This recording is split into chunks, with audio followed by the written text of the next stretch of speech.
ಎಲ್ಲರಿಗೂ ನಮಸ್ಕಾರ ರೀಪ. ನಾನು ಸಿರಿ ಅಂತ.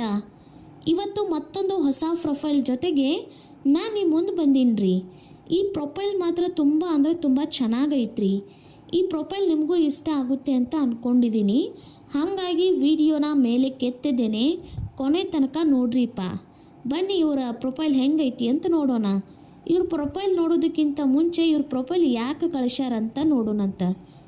ಗಂಡನಿಗೆ ತುಂಬ ವಯಸ್ಸಾಗಿದೆ, ಮೂಡಿದ್ದಾಗಲೂ ಕೂಡ ಮಾಡುವುದಿಲ್ಲಂತೆ. ಅಂದರೆ ಅವ್ರ ಗಂಡನಿಗೆ ವಯಸ್ಸಾಗೈತಿ, ಮೂಡಿದ್ರೂ ಮಾಡಲ್ವಂತೆ. ಹಾಗಾಗಿ ಈ ಪ್ರೊಫೈಲನ್ನು ನಮ್ಮ ಚಾನಲ್ನಲ್ಲಿ ಹಂಚ್ಕೊಂಡಿದ್ದೀವಿ ಅಂತ ಹೇಳಿದ್ದಾರೆ. ಬನ್ನಿ ಇವ್ರ ಪರಿಚಯ ಮಾಡ್ಕೊಳ್ಳೋಣಂತ. ಇವ್ರ ಹೆಸರು ಕಾವ್ಯ. ಇವರ ವಯಸ್ಸು 27 ವರ್ಷ. ಇವರ ಊರು ಬಾದಾಮಿ. ಇವರ ಜಾತಿ ಬಂದು ಒಕ್ಕಲಿಗರು ಅಂತ ಹೇಳಿದ್ದಾರೆ.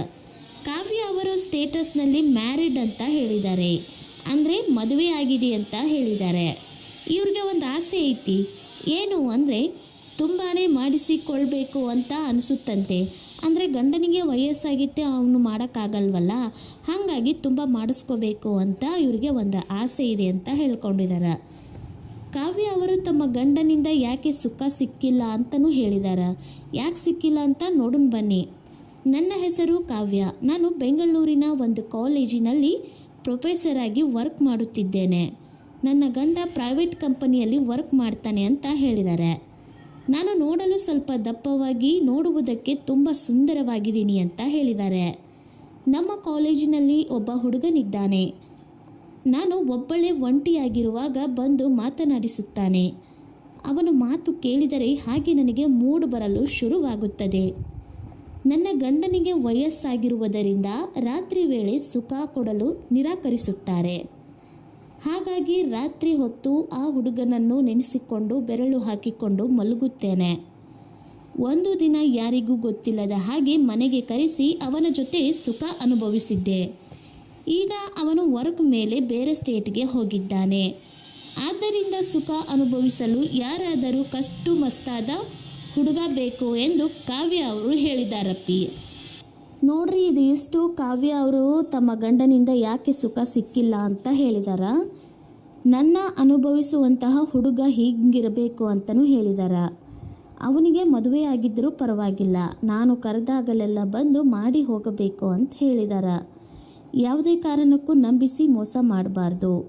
ನಿಮಗೆ ಯಾವುದೇ ಕಷ್ಟ ಇದ್ದರೂ ನಾನು ಕೂಡ ನಿಮ್ಮ ಜೊತೆಯಲ್ಲೇ ಇರುತ್ತೇನೆ, ಸಹಾಯ ಕೂಡ ಮಾಡುತ್ತೇನೆ ಅಂತ ಕಾವ್ಯ ಅವರು ತಿಳಿಸಿದಾರ. ಈ ರಾಶಿಯವರಿಗಿಂದು ಶುಭ ಫಲಗಳ ದಿನ. ಮೇಷರಾಶಿ, ಬಹುಮಟ್ಟಿಗೆ ಸಂತೋಷದ ದಿನ. ವ್ಯವಹಾರಗಳು ಸುಗಮ. ಉದ್ಯೋಗಸ್ಥರಿಗೆ ಆಪತ್ತದಿಂದ ಅನುಕೂಲ. ಪಾಲುದಾರಿಕೆ ವ್ಯವಹಾರದಲ್ಲಿ ಉತ್ತಮ ಲಾಭ.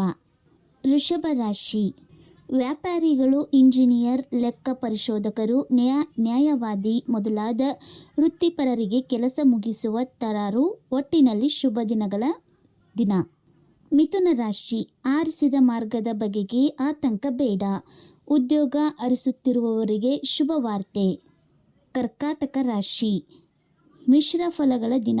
ಮನೆಯಲ್ಲಿ ಎಲ್ಲರ ಆರೋಗ್ಯ ಉತ್ತಮ.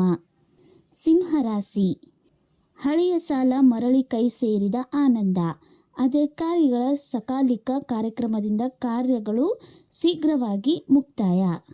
ಕನ್ಯಾ ರಾಶಿ, ಜನಪರ ಕಾರ್ಯಗಳಿಂದ ಗೌರವ ಪ್ರಾಪ್ತಿ. ತುಲಾರಾಶಿ, ಪರಿಸರ ಸ್ವಚ್ಛತೆ ಚಟುವಟಿಕೆಗಳಲ್ಲಿ ಆಸಕ್ತಿ.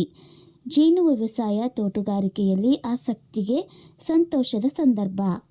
ವೃಶ್ಚಿಕ ರಾಶಿ, ವಸ್ತ್ರಾಭರಣದ ಖರೀದಿ ಸಂಭವ. ಗೃಹ ಕಾಲಾಲಂಕಾರದ ಆಸಕ್ತಿ. ಕಟ್ಟಡ ನಿರ್ಮಾಣ, ಗುತ್ತಿಗೆಗಾರರಿಗೆ ಮಾಧ್ಯಮ ಲಾಭ. ಧನುರಾಶಿ, ಸರ್ಕಾರಿ ಉದ್ಯೋಗಸ್ಥರಿಗೆ ಆತಂಕ. ಮಕರ ರಾಶಿ, ಆದಾಯ ವೃದ್ಧಿಗೆ ದೀರ್ಘಕಾಲದಿಂದ ಮಾಡುತ್ತಿರುವ ಪ್ರಯತ್ನವು ಫಲಿಸುವ ಕಾಲ. ಕುಂಭರಾಶಿ, ಬಂಧು ಬಳಗವರದಿಂದ ವಿಶೇಷ ಪ್ರೇಮ ಪ್ರಕಟ. ಮೀನರಾಶಿ, ಹಲವು ಬಗೆಯ ಸತ್ಕಾರ್ಯಗಳಲ್ಲಿ ಪಾಲ್ಗೊಳ್ಳುವಿರಿ. ಕಾರ್ಯ ಯಶಸ್ವಿಯಾಗುವ ಭರವಸೆ. ವಿಜಯದ ಸೂತ್ರ. ಮನೆಯಲ್ಲಿ ಒಳ್ಳೆಯ ಸಹಕಾರ, ಸೌಜನ್ಯದ ವಾತಾವರಣ. ಕಾವ್ಯ ಅವರ ಈ ಪ್ರೊಫೈಲ್ ನಿಮಗೆ ಇಷ್ಟ ಆಯಿತು ಅಂದ್ರೆ ನಿಮ್ಮ ಬಯೋಡಾಟಾವನ್ನು ಕಾಮೆಂಟ್ ಬಾಕ್ಸಲ್ಲಿ ತಿಳಿಸಿ. ಅವರೇ ನಿಮಗೆ ನೇರವಾಗಿ ಸಂಪರ್ಕ ಮಾಡ್ತೀನಿ ಅಂತ ಹೇಳಿದ್ದಾರೆ. ಕಾವ್ಯ ಅವರ ಈ ಪ್ರೊಫೈಲ್ ನಿಮಗೇನಾದರೂ ಇಷ್ಟ ಆಯಿತು ಅಂದರೆ ಒಂದು ಲೈಕ್ ಮಾಡಿ, ಶೇರ್ ಮಾಡಿ. ಹಾಗೆ ನಿಮ್ಮ ಅನಿಸಿಕೆ ಅಭಿಪ್ರಾಯಗಳನ್ನು ಕಮೆಂಟ್ ಮಾಡ್ರಲ್ಲ. ಕಮೆಂಟ್ ಮಾಡಿ ತಿಳಿಸ್ರಿ. ನಾಳೆ ಮತ್ತೊಂದು ಪ್ರೊಫೈಲ್ ಜೊತೆಗೆ ಸಿಗ್ತೀನಿ. ಅಲ್ಲಿವರೆಗೂ ಧನ್ಯವಾದಗಳು.